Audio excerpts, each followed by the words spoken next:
መጽሐፍ ቅዱስ የእግዚአብሔር ቃል የያዛችሁ ከዕብራውያን ምዕራፍ 10 ከቁጥር 23 እንሄዳለን።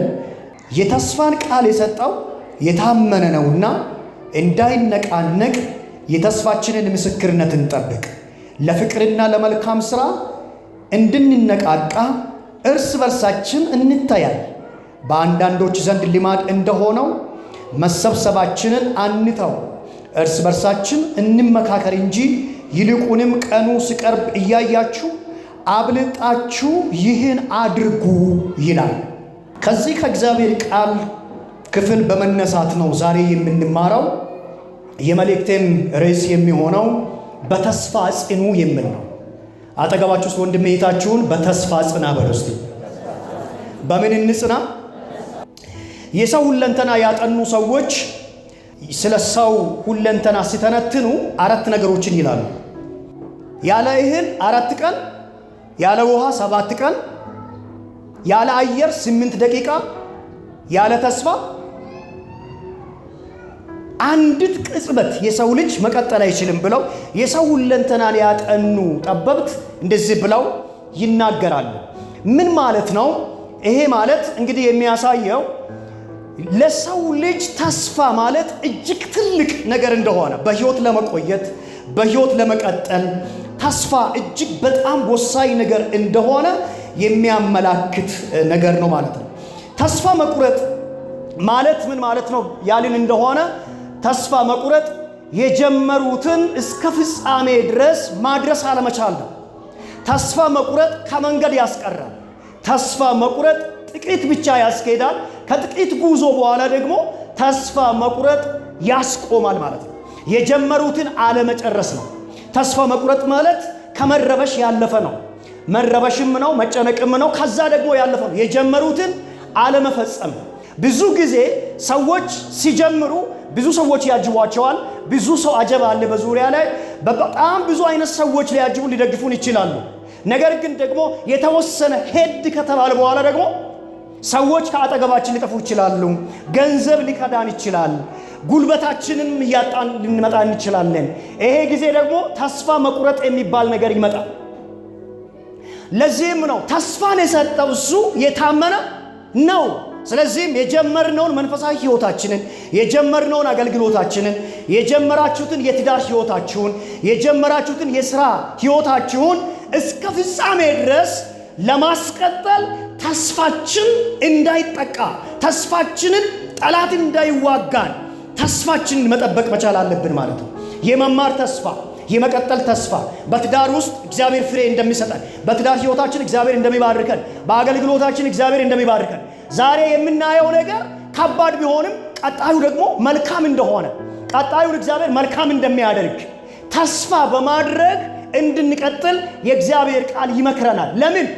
ያን የተስፋን ሕይወት የሰጠን፣ አገልግሎት የሰጠን፣ ትዳር የሰጠን፣ ሥራ የሰጠን፣ ሕይወት የሰጠን እግዚአብሔር የታመነ ነው። አሜን። እስቲ የታመነ ነው በሉ። እስቲ እጃችሁ ከፍ አድርጉና እግዚአብሔር የታመነ ነው በሉ። እስቲ ተስፋን የሰጠኝ እግዚአብሔር የታመነ ነው በሉ። እስቲ ስለዚህ ተስፋ የሚጠበቅ ነገር ነው። ተስፋችንን እንድንጠብቅ ይነግረናል። በራሱ ይውላችሁ ተስፋ መቁረጥ ራሱ በጅማሬያችንና በፍጻሜያችን መካከል የሚገባ የጠላት ተግዳሮት ነው። ይህን ነገርማ አትፈጽመው፣ በዚህ ሕይወትማ መቀጠል ከባድ ይሆንብሃል፣ በእንዲህ አይነትማ አገልግሎቱ መቀጠል የለብሽም፣ በእንዲህ አይነትማ ህመሙ ይገልሃል፣ በእንዲህ አይነትማ ቤቴን መምራት አትችልም። እናስ ሌሎች ዓለማውያን የሚያደርጉትን ነገር ወደ ማድረግ ሂድ ሊለን ይችላል። ከእግዚአብሔር መንገድ ውስጥ ከቅድስና መንገድ ውስጥ ሊያወጣን ጠላት ይዋጋናል ማለት ነው።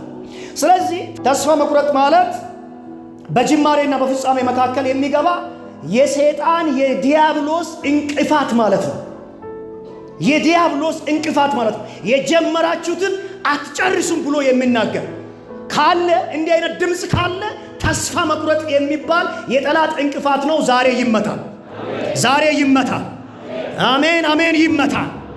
እግዚአብሔር የሰጣችሁን የትዳር ሕይወት ይህንን ትዳር ይዞ መቀጠል አይቻልም የሚል ድምፅ እየሰማችሁ እንደሆነ ከእንቅልፋችሁ እየቀሰቀሳችሁ ጠላት እየነገራችሁ ከሆነ የጀመራችሁትን ስራ እንዳትቀጥሉ በዚህ ህይወት መቀጠል ከባድ ይሆንብሃል፣ ከባድ ይሆንብሻል የሚል ጠላት እየነገራችሁ እንደሆነ ይሄ የጠላት የዲያብሎስ ድምፅ ነው። ዛሬ የተሰበረ ይሆን። እስቲ ተስፋ አልቆርጥም በሉ። እስቲ ድገሙና በሉ ተስፋ አልቆርጥም በሉ። እስቲ ሰዎች ተስፋ የሚቆርጡበት መንገድ በራሳቸው ህይወት ተስፋ ይቆርጣሉ። በራሳቸው ህይወት ይሄ ህይወት ቀጣይነት የሌለው ነው። ይሄ ህይወት በዘር ሐረግ ውስጥ የነበረ ነው። ጌታን ብትቀበይም ጌታን የሚታመልክ የሚታገለግል እንኳን ብትሆንም ይኸውልህ ወደ ዘር ሐረግ ወደ ዘር ግንድ ወደ ኋላ ተመልከት። ማን ነው ከናንተ ቤት ያለፈለት? ማን ነው ከናንተ ቤት የተሳካለት? ስለዚህ የጀመርከው ህይወት የሚሳካ ስላልሆነ ተስፋ መቁረጥ አለብህ። እናስ መንገድ መቀየር አለብህ። ማንንም በእናንተ ቤት አሁን በጀመርክበት መንገድ ሄዶ የተሳካለት ሰው የለም። በስራ መንገድ፣ በትዳር ህይወት፣ በአገልግሎት እግዚአብሔርን በመፍራት በቅድስና ኑሮ ሄዶ እኮ የቀናለት ሰው በዘር ግንዳችሁ መካከል ስለሌለ አንተ ማቆም አለብህ የሚል ድምፅ የሰማችሁ እንደሆነ ዲያብሎስ ነው። ዛሬ ይሰበር፣ ዛሬ ይሰበር። ተስፋችሁን እየተዋጋ ነው ጠላት። እጠብቀዋለሁ በሉ እስቲ። የተስፋ ምስክርነታችሁን እጠብቁ። በራስ ህይወት ተስፋ እንድትቆርጡ ጠላት ሊዋጋ ይችላል። ተስፋን ጠላት ከሚቀማባቸው መንገዶች መካከል በመንፈሳውያን ሰዎች ተስፋ እንድትቆርጡ በማድረግ የት ደረሱ? አታይም እንደ ቆሙ እኮ ይዘምሩ የነበሩ ቆሙ፣ ይሰብኩ የነበሩ ቆሙ፣ ስለ ቅድስና ሲያስተምሩ የነበሩ ቆሙ። ስለዚህ እነሱ ስለቆሙ ይሄን መንገድ እኮ ማሄድ የለብህም፣ ይሄን መንገድ ማሄድ የለብህም። እግዚአብሔር እሱን ብቻ እንድናይ እሱን ብቻ እያየን እንድንሄድ ነው የሚፈልግ። ክብር ለእግዚአብሔር ይሁን። ድሮውኑ ቋሚ አድራሻና ቋሚ ጽኑ የሆነ ተስፋችን ኢየሱስ ነው። እስቲ አሜን። እስቲ ቋሚ ተስፋዬ ኢየሱስ ነው በሉ እስቲ። ሰው ደካማ ስለሆነ ከሰው ስተት ከብረት ደግሞ ዝገት አይጠፋም ይባላል። ስለዚህ የማይሰበር ጽኑ ግንብ ቢደገፉበት የሚያስተማምን እውነተኛ አድራሻ ኢየሱስ ነው። ኢየሱስ ነው። ለማን እንደሆነ አላውቅም። ኢየሱስ ነው። ነገያችሁ ለጠላት ቢመጣባችሁ ተስፋችሁን ሊቀማባችሁ ቢመጣ ተስፋዬንማ አልሰጥህም በሉ። ለጠላት ለዲያብሎስ ንገሩ፣ ተስፋዬን አልሰጥህም በሉ እስቲ። በሉ ተስፋዬን አልሰጥህም በሉ እስቲ። አልሰጥህም በሉ፣ አልሰጥህም በሉ። ተስፋችሁን አትስጡ፣ አትጣሉ ተስፋችሁን። ተስፋችንን አንጥልም፣ በተስፋ ጽኑ። አንዳንዴ በራሳችን፣ አንዳንዴ በሰዎች፣ አንዳንዴ በመንፈሳዊ ሰዎች፣ አንዳንዴም በልጆቻችሁ ተስፋ ልትቆርጡ ትችላላችሁ። ተስፋ ቆርጣችሁ ግን አትቅሩ። ዋናው ነገር ተስፋ አትቆርጡም አይደለም እኮ። ተስፋ ልትቆርጡ ትችላላችሁ። ተስፋ ልንቆርጥ፣ በራሳችን ተስፋ ልንቆርጥ እንችላለን። በሰዎች ተስፋ ልንቆርጥ እንችላለን። በመንፈሳውያን ሰዎች ተስፋ ልንቆርጥ እንችላለን። በሀገር ተስፋ ልንቆርጥ እንችላለን። በልጆቻችን ተስፋ ልንቆርጥ እንችላለን። ግን ደግሞ እግዚአብሔር እያለን ያለው እኔም የሚላችሁ ተስፋ ቆርጣችሁ አትቅሩ ነው። አሜን። እስቲ ተስፋ ቆርጬ አልቀርም በሉ እስቲ።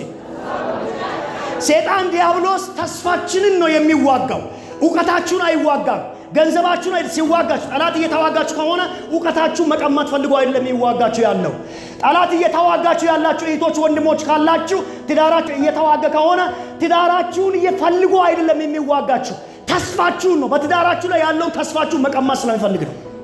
በልጆቻችሁ ላይ ያለውን ተስፋ ነገ ልጆቼ ተምረው ጥሩ ደረጃ ይደርሳሉ፣ ጌታን ያገለግላሉ፣ በእግዚአብሔር ቤት ይኖራሉ።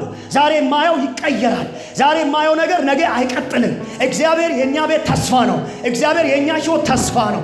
እግዚአብሔር ነው የልጆቼ ተስፋ። የሚማሩ ትምህርት አይደለም፣ የሚሰሩ ስራ አይደለም፣ የገቡበት ዩኒቨርሲቲ አይደለም፣ የተመረቁበት ዲግሪ አይደለም። የልጆቼ ተስፋ፣ የትዳሬ ተስፋ፣ የአገልግሎቴ ተስፋ፣ የኛ ቤት ተስፋ፣ የኛ መኖር ተስፋ እግዚአብሔር ነው። ሰላም ቅዱሳን፣ ሰላማችሁ ይብዛ። እኔ ፓስተር አብነት ነኝ። በአገልግሎታችን እየተባረካችሁ እንደሆነ አምናለሁ። ሁል ጊዜም የምንለቃቸው መልእክቶች ባላችሁበት ቦታ እንዲደርሳችሁ ሰብስክራይብ፣ ሼር በማድረግ የማራናታ ድምፅ ለፍጥረት ሁሉ የተሰኘውን የዩቲዩብ ቻናል አገልግሎታችን ቤተሰብ እንድትሆኑ በጌታ ፍቅር አሳስባችኋለሁ። እግዚአብሔር ሁለንተናዊ ሕይወታችሁን ይባርክ። ሻሎም